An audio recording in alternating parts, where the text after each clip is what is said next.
Bien, entonces ayer estábamos hablando de el, el desarrollo genital normal y entonces mencionábamos que hay varios niveles de complejidad biológica en los que se manifiesta el dimorfismo sexual, ¿verdad? Varios niveles. Y entonces es una especie de cascada. Tenemos aquí en primer lugar, ¿verdad? El sexo psicológico, perdón. Tenemos aquí en primer lugar el sexo cromosómico. Luego tenemos el sexo genético, presencia o ausencia de cromosoma X, presencia o ausencia de gen SRY. Luego tenemos el sexo gonadal. Y luego del sexo gonadal tenemos el sexo genital. Ya vimos que este depende de estos dos y este depende de este, sexo genital, sexo psicológico.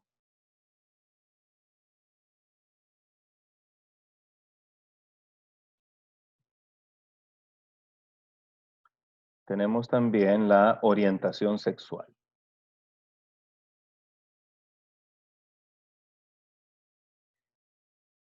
Orientación sexual. Entonces vemos que hay una dependencia, hay una cascada, una suerte de cascada, ¿verdad? Entonces, dependiendo del sexo gonadal, va a depender el sexo genital también, pero también el sexo psicológico y en parte la orientación sexual, en parte, ¿verdad? Todos estos los vimos ayer. El sexo psicológico también, el sexo psicológico generalmente de lo que sabemos es que es fijado, o sea, el conmutador, ¿verdad? Que le dice al niño, yo soy un niño, y a la niña, yo soy una niña, es fijado en etapas bien tempranas del desarrollo, probablemente en la etapa fetal, ¿verdad? Ya el feto ya se siente varón si es varón o se siente niña si es niña. Entonces la fijación del sexo psicológico es más temprana. Por lo tanto, es más difícil de revertir si no se da el dimorfismo normal, ¿verdad? El dimorfismo normal, el hombre se siente hombre, la mujer se siente mujer. Entonces es un poquito más difícil de revertir. Con la orientación sexual, ¿verdad? La orientación sexual es el objeto del deseo, generalmente, o sea, el dimorfismo normal es que hombres se sientan atraídos por mujeres y mujeres por hombres. Ese es el dimorfismo normal, ¿verdad? Y a eso se le llama heterosexualidad. Probablemente eso está fijado no en etapas tempranas, ¿verdad? En la mayor parte de los casos, no en etapas fetales, sino que en el transcurso de la vida, ¿verdad? Probablemente las experiencias de la niñez temprana y la adolescencia tengan que ver con esa fijación, ¿verdad? Es un poquito más fluido que el sexo psicológico, ¿verdad? Un poquito más fluido, por lo tanto puede ser un poquito más susceptible de cambio. Pero eso depende también, ¿verdad? Depende porque hay factores genéticos que están demostrados, por lo menos en el homosexualismo masculino, ¿verdad? Pero también hay muchos factores ambientales, ¿verdad? Hay muchos factores del entorno que determinan las conexiones neuronales que van a hacer eso, ¿verdad? Que van a determinar la heterosexualidad o lo contrario, que es homosexualidad. Entonces vamos a ver un poquito más de esto. Recuérdenme que dejamos esto para el final, para ver algunos genes que están involucrados acá, ¿verdad? Algunas señales en los estudios de GWAS. Y vamos a ver ahorita anomalías del desarrollo genital y sexual. Vamos a ver las anomalías, ¿verdad? Y vamos a comenzar definiendo hermafrodita. ¿Qué es un hermafrodita?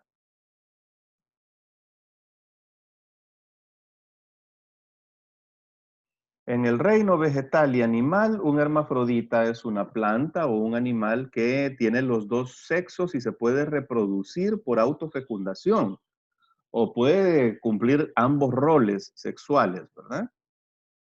Entonces pueden ser hermafroditas al mismo tiempo, por ejemplo las plantas tienen ambos sistemas reproductores, femenino y masculino, y pueden sufrir autofecundación. O pueden ser hermafroditas temporales. O sea, por ejemplo, hay animales que pasan una parte de su vida como del sexo masculino y la otra parte de su vida como del sexo femenino. Entonces cumplen los dos roles, ¿verdad? En el ser humano, desde el punto de vista médico, le llamamos hermafrodita a aquel individuo, solamente aquel individuo, es bien estricta esta definición, que tiene ambas gónadas, tiene testículo y tiene ovario. Y fíjense bien que aquí no estamos hablando para nada, no estamos hablando de genitales. O sea, independientemente de cómo son los genitales de esa persona, se va a llamar hermafrodita verdadero solamente si tiene ambas gónadas. Estas gónadas pueden ser un testículo y un ovario, o puede ser que sea ovotestis, ¿verdad? O sea, una gónada compuesta por ambos tejidos, tejido testicular y tejido ovárico. En ambos casos estamos ante un hermafrodita. Los casos de hermafroditismos son muy raros. Los hermafroditismos son muy raros, ¿verdad? Es raro encontrar. ¿Cuál es el posible mecanismo por el cual se origina un hermafrodita? Entonces puede ser un mosaico, puede ser un mosaico, ¿verdad? O sea, una persona que es XY, puede ser que pierda su cromosoma Y en alguna de las mitosis durante el desarrollo genital y tengamos una gónada con cromosomas XY y la otra gónada solo con cromosomas X. Va a ser una gónada disgenésica, pero de todas maneras va a ser un ovario. Vamos a tener un testículo y un ovario. Ese es un posible mecanismo. Otro, un quimerismo, ¿verdad? Puede ser una quimera, un embrioncito, digamos un embrioncito de 3 o 4 células masculino, se fusiona con un embrión de 3 o 4 células femenino y van a ser hermanitos, pero se fusionaron, formaron un solo individuo y una de sus gónadas heredó XY y la otra gónada heredó XX. Y entonces estamos ante un hermafrodita verdadero, que son casos sumamente raros. Lo que sí vemos en clínica usualmente es lo que se denomina pseudohermafroditismos. Pseudo, ¿verdad? Tienen que ponerle el apellido. Pseudohermafrodita. Y los pseudohermafroditismos tienen que ver con el desarrollo genital. Ya no tienen que ver con la gónada, sino que tienen que ver con el desarrollo genital. Bueno, entonces, en la formación de los genitales tenemos un espectro. Ese espectro va desde genitales femeninos, en donde no hay en absoluto fusión de los pliegues labioescrotales ni crecimiento del tubérculo genital, hasta, hasta genitales masculinos completos, ¿verdad? En donde hay fusión de los pliegues labioescrotales formando el escroto y hay crecimiento del tubérculo genital formando parte del pene, ¿verdad? Y ahí está contenida la uretra. Entonces es un espectro, ¿verdad? O sea, este espectro puede quedarse o puede ir en cualquier nivel del desarrollo, ¿verdad? Bueno, entonces, pongamos que nosotros tenemos un individuo XX. Cromosómicamente es una mujer. Si hay un poquito de influencia de la testosterona y de la dihidrotestosterona, puede ser que haya un poquito de fusión de los pliegues labioescrotales y un poquito de crecimiento del tubérculo genital, entonces da como resultado una hiperplasia del clítoris. O sea, si se queda por acá, estamos ante una anomalía leve. No es un pseudohermafroditismo, ¿verdad? No es un pseudohermafroditismo. Ahora, si hay fusión, una fusión importante de los pliegues labioescrotales, y hay un crecimiento importante del tubérculo genital, entonces puede ser que no podamos diferenciar, no sepamos exactamente bien si son genitales masculinos o si son femeninos.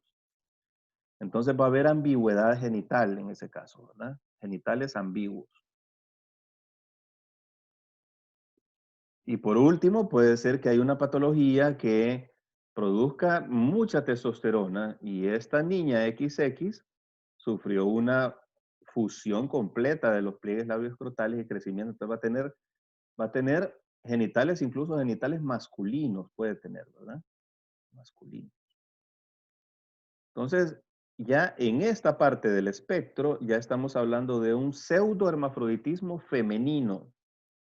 El nombre femenino se lo dan los cromosomas. Si es XX, con genitales ambiguos o masculinos, es un pseudohermafroditismo femenino. Si es XY, ¿verdad? Lo mismo. Si es XY y la testosterona como que no resultó del todo buena, entonces hay ligeros problemas en el desarrollo genital, pero no muchos. Entonces estamos ante una anomalía leve. Ahí todavía no es pseudohermafroditismo. Pero si esa persona XY, ¿verdad? No, la testosterona no ajustó para que, ¿verdad? Hubiera un cierre completo de los pliegues labioscrotales, de la escotadura labioscrotal y un crecimiento del tubérculo genital y se queda aquí como genitales ambiguos, entonces ahí ya va a ser pseudohermafroditismo masculino, ¿verdad? Y si tiene genitales femeninos, pero es XY, entonces va a ser también pseudohermafroditismo masculino. O sea que esta parte del espectro para los XY es un pseudohermafroditismo masculino, ¿de acuerdo? O sea que definamos un pseudohermafroditismo femenino, es una persona XX que tiene genitales ambiguos o genitales masculinos. Y un pseudohermafroditismo masculino va a ser una persona XY que tenga genitales ambiguos o que tenga genitales femeninos. ¿De acuerdo? Entonces el término es para los genitales. Y los pseudohermafroditismos sí son más frecuentes. Entonces no deben confundirlo con el término hermafrodita, porque la gente lo confunde, ¿verdad? Pero ustedes, ya que lo saben, ya no tienen excusa. Ya no pueden confundir eso, ¿verdad? Bueno, entonces vamos a comenzar viendo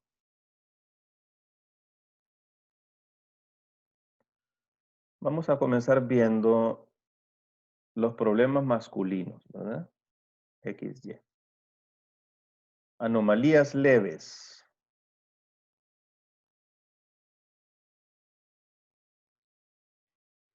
Anomalías leves. Entonces, estas anomalías leves, la testosterona está presente, pero como que no hizo del todo, ¿verdad? Su función como debía hacerla. Entonces, estas anomalías leves puede ser una o pueden estar presentes las tres, ¿verdad? Micropene es un pene pequeñito, ¿verdad? No recuerdo cuántos milímetros, un pene pequeñito al nacer. No solamente es que es un pene pequeño, ¿verdad? Es un pene bien chiquito. Y entonces a los niños hay que medirle su penecito, ¿verdad? Al nacer, para ver cómo está. Y luego, esa es una de las anomalías. Luego tenemos como anomalía menor el hipospadias. Hipospadias no se fusionaron del todo los pliegues labioscrotales en algún sitio. Entonces, por ejemplo, ¿verdad? Puede ser que aquí tengamos los genitales masculinos. Aquí tenemos la uretra termina en el meato urinario, ¿verdad? Pero si la uretra termina por acá, si esto está abierto y la uretra termina por acá, un sitio anómalo de terminación de la uretra, entonces estamos ante un hipospadias. Y ya habíamos visto un hipospadias que está abierto acá, que se llama hipospadia pseudovaginal, por mutaciones en la 5-alfa reductasa, ¿verdad? Ya habíamos visto. Bueno, entonces, ese es el hipospadias. Y luego tenemos, en tercer lugar, la criptorquidia.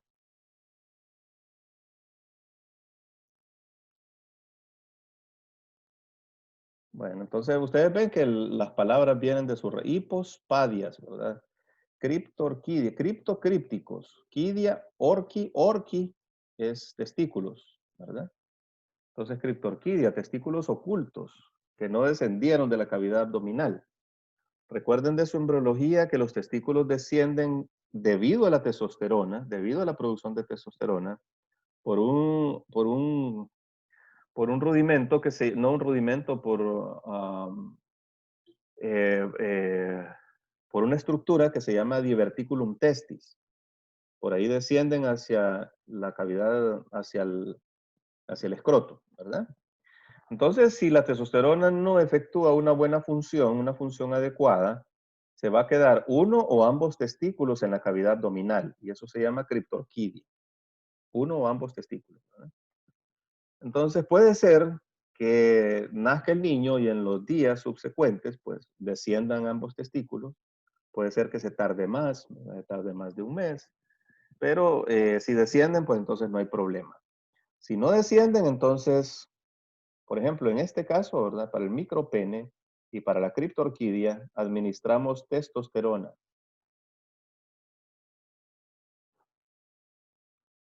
¿verdad? Entonces, administramos testosterona hasta que haya un crecimiento adecuado del pene en el bebé, en el niño, ¿verdad? Y también para la criptorquidia para que desciendan los testículos. Si aún así no descienden los testículos, el tratamiento es quirúrgico y se hace una orquidopexia, ¿verdad? Así se llama el descender a los testículos quirúrgicamente.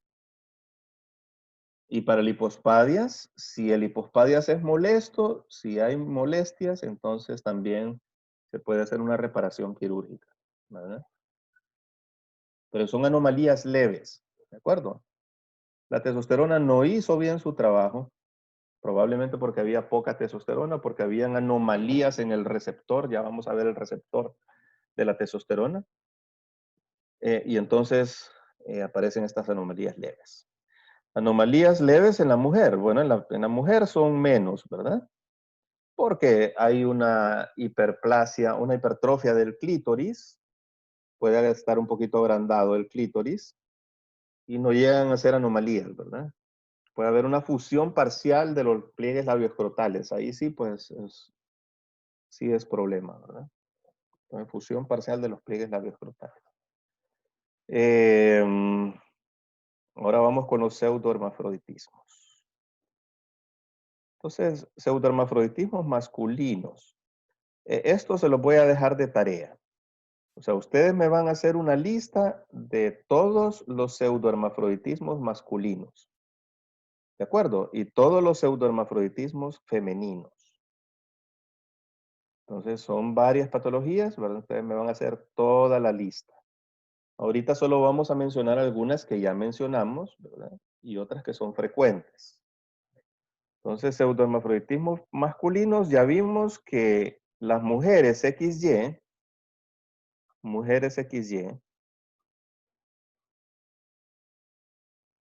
son mujeres a las que les falta el gen SRY, aunque tengan todo su cromosoma Y. Entonces, esas las podríamos clasificar dentro de los pseudohermafroditismos masculinos porque cumplen la definición, ¿verdad? O sea, tienen todo el fenotipo femenino, genitales externos femeninos, pero son XY. Entonces, si cumple la definición, pues lo podemos clasificar ahí. Luego tenemos, vamos a ver, XY. Vimos también, recuerdan que vimos el hipospadia pseudovaginal.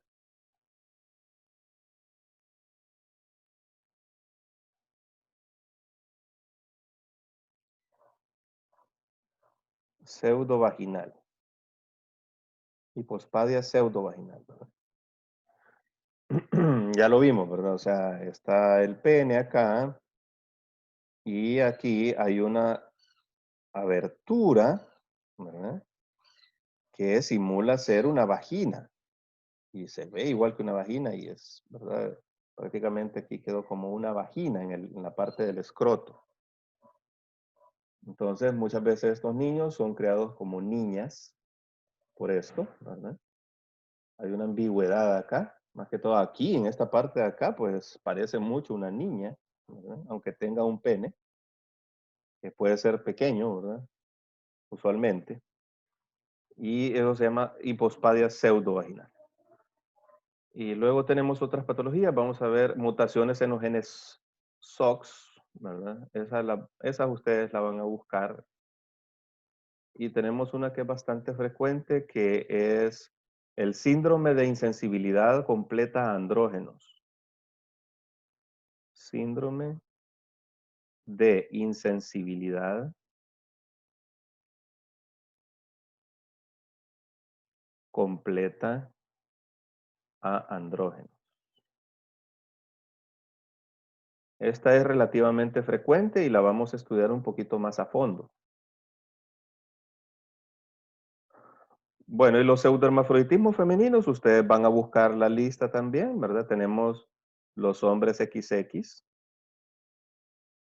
que ya lo vimos porque el XX, uno de los cromosomas X tiene un gen SRY y la causa del pseudohermafroditismo femenino más frecuente, ¿verdad? Más frecuente, es la hiperplasia suprarrenal congénita.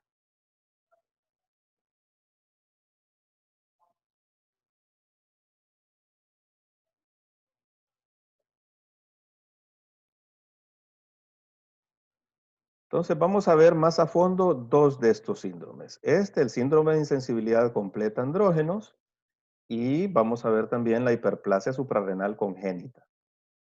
Ambos tienen que ver con hormonas esteroideas, ¿verdad? Ambos. Con andrógenos, o sea, con testosterona, y este tiene que ver también con testosterona y con la síntesis de cortisol, que también es una hormona esteroidea, ¿verdad? Entonces, como ambos síndromes tienen que ver con la testosterona, con hormonas esteroideas, vamos a hablar un poquito de las hormonas esteroideas. Vamos a hablar un poco de esas hormonas, ¿verdad? Para poder ver estas dos cosas. La hiperplasia suprarrenal congénita y el síndrome de insensibilidad completa a andrógenos, y que puedan comprender entonces dónde está la anomalía. Bueno, las hormonas esteroideas todas provienen del colesterol. Colesterol. Y el colesterol está formado por un anillo, ustedes recuerdan el nombre, ¿verdad? Que es el ciclopentano perhidrofenantreno. Ciclopentano perhidrofenantreno.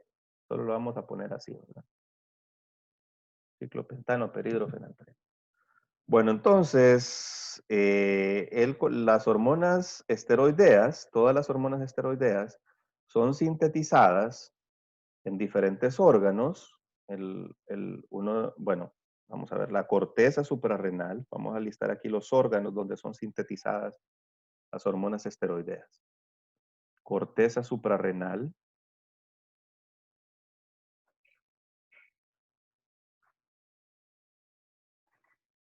ovario, testículo, placenta,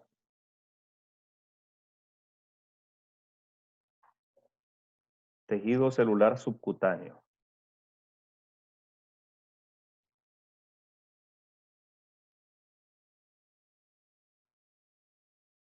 Tejido celular subcutáneo. Todos estos órganos, estos tejidos, sintetizan diferentes hormonas esteroideas. Diferentes hormonas esteroideas. Pero todas las hormonas esteroideas están en la misma ruta biosintética. Entonces lo que cambia en cada órgano son las enzimas, ¿verdad? Es la expresión de la enzima que va a transformar cada una de las hormonas. Entonces el colesterol es transformado en todos esos órganos por medio, bueno, el conjunto de enzimas, estas enzimas que vamos a ver acá se llaman enzimas de la familia del citocromo P450. P450. Entonces, una de esas enzimas es la colesterol desmolasa.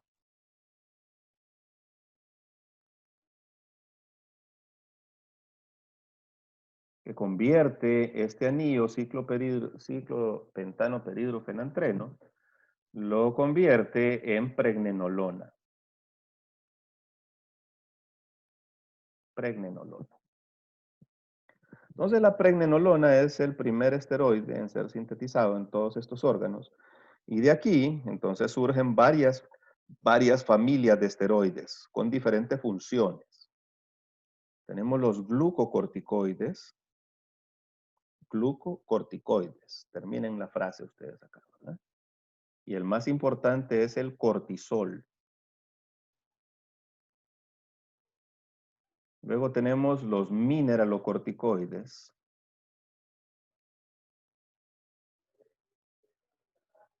Y el más importante es la aldosterona.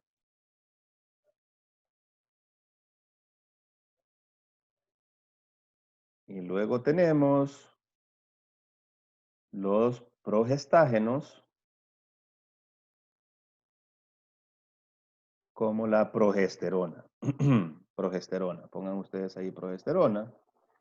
Y luego en esta ruta tenemos los andrógenos. Y el más importante es la testosterona. Bueno, de hecho ya hemos visto dos, ¿verdad? La testosterona y la dihidrotestosterona. Y por último, tenemos los estrógenos, ¿verdad? Porque hay varios importantes. El de la mujer fértil es el 17 beta estradiol. Bueno, entonces cada uno, estos dos son sintetizados en la corteza suprarrenal, básicamente. La progesterona y los estrógenos son sintetizados básicamente en el ovario y la placenta, y en el tejido celular subcutáneo, ¿verdad? Los estrógenos más que todo en tejido celular subcutáneo. Y por último, los andrógenos son sintetizados principalmente en el testículo. Pero todos estos órganos pueden sintetizar todos los esteroides, nada más que se especializan en uno, ¿verdad? Se especializan en uno. ¿Y qué determina esa especialización? La presencia de las enzimas que conducen a la ruta biosintética de cada uno. Pero, por ejemplo, si nosotros comenzamos a sobreexpresar los genes que conducen a la síntesis de andrógenos en la corteza suprarrenal, entonces vamos a tener andrógenos, una gran cantidad de andrógenos en la corteza suprarrenal. La testosterona no es el único, ¿verdad? Hay otros andrógenos. La dehidroepiandrosterona, la androstenediona, ¿verdad? Hay varios andrógenos. Bueno, entonces estas son las hormonas esteroideas. Su naturaleza es grasa, ¿verdad? Son grasas derivadas del colesterol. Pero las hormonas no actúan solas. Para que una hormona pueda actuar, o sea, una hormona es como una señal, como un mensaje. Así como cuando ustedes llaman por teléfono, están enviando un mensaje, ¿verdad? Bueno, entonces las hormonas son un mensaje que va desde la glándula hasta los órganos blancos, o sea, los órganos que van a efectuar la función. Entonces, para que el mensaje sea recibido por el órgano blanco, ahí en el órgano blanco o diana, ahí en esas células debe haber un receptor. Un receptor es una molécula y es una proteína. Cada uno de estos esteroides tiene su propio receptor. Entonces hay un receptor de glucocorticoides, ¿verdad? Hay un receptor de mineralocorticoides. Hay un receptor de progestágenos. Hay un receptor de andrógenos y hay un receptor de estrógenos. A veces hay más de un receptor, ¿verdad? Hay más de un tipo de receptor. Bueno, entonces, ¿cómo actúan? ¿Cómo actúan estas hormonas? Vamos a utilizar como modelo el receptor de andrógenos. Receptor de andrógenos. El receptor de andrógenos se encuentra en todos los órganos blancos donde va a hacer efecto la testosterona. Y eso es en casi todo el organismo. Cerebro, músculo, genitales. La testosterona tiene una acción ubicua sobre el organismo. Bueno, entonces en todas esas células va a haber receptor de testosterona. El receptor de testosterona es una proteína grande codificada en el cromosoma X. Ahí está codificada, ¿verdad? En el cromosoma X, el receptor de andrógenos, de testosterona. Tiene 5 dominios, me parece, 4 o 5 dominios, ¿verdad? Hay 3 dominios que son esenciales para el funcionamiento de la proteína. Un dominio que se llama dominio de unión al andrógeno, ahí se va a unir la testosterona o el otro andrógeno, cualquier otro andrógeno. Y va a tener un dominio que se denomina dominio de unión al ADN, ¿verdad? Dominio de unión al ADN. En ese dominio va a ser donde se va a pegar al ADN el receptor. Y otro que se llama de transactivación. Bueno, entonces, ¿cómo funciona? Vamos a dibujar una célula acá, ¿verdad? Y entonces, aquí los receptores están cerca del núcleo, ¿verdad? Están cerca del núcleo, los receptores de andrógenos. Son proteínas, son grandes. El andrógeno es chiquito, ¿verdad? Es una molécula chiquita. La proteína es grande.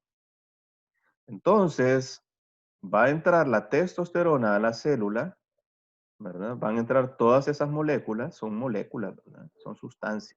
Van a entrar a la célula, se van a unir a los receptores y entonces la proteína o sea, el receptor va a sufrir un cambio conformacional y ese cambio conformacional le va a permitir unirse a diversos sitios del ADN, que son sitios de regulación.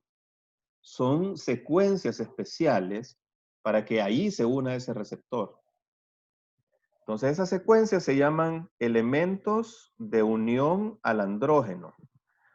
Elementos de unión al andrógeno. Son secuencias que le dan una forma especial al ADN, ideal para que se una a ese receptor. Ustedes ya saben que parte de la regulación, que es muy extensa en el ADN, depende de esas secuencias donde se unen factores de transcripción, pero en este caso no es un factor de transcripción, es el receptor de andrógenos el que se va a unir ahí.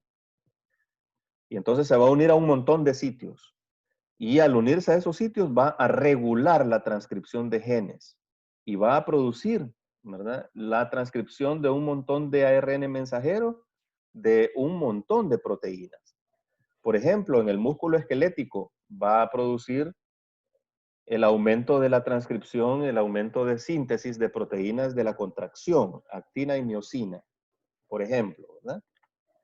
Bueno, entonces esta es la forma de actuar de todos los esteroides. Cada una de las familias de esteroides tiene su propio receptor con sus propias funciones, ¿verdad? Que van a hacer diferentes funciones dentro de la célula. Cada uno tiene diferentes funciones y la distribución de estos receptores en el organismo es muy diferente, ¿verdad? Bien, ¿qué tiene que ver la genética con esto? Bueno, parece que es bastante obvio. Estas enzimas, ¿verdad? Todas estas enzimas que tenemos aquí en cada uno de estos pasos, todas estas enzimas son proteínas. Entonces, a veces errores o mutaciones en estas proteínas van a conducir a algún problema en la secreción de estas hormonas. Ahí tiene que ver la genética, ¿cierto? Y en segundo lugar, los receptores también son proteínas. O sea, mutaciones en los receptores pueden conducir también a problemas en la acción de cada uno de estos esteroides, de cada una de estas hormonas esteroideas. Entonces, esto lo vamos a ocupar, ¿verdad? Para hablar de dos síndromes. El síndrome de insensibilidad completa a andrógenos y la hiperplasia suprarrenal congénita. Son dos síndromes diferentes, pero ambos tienen que ver con la acción o con la síntesis o con la acción de uno de estos, ¿verdad? Básicamente de la testosterona. ¿Alguna pregunta hasta acá?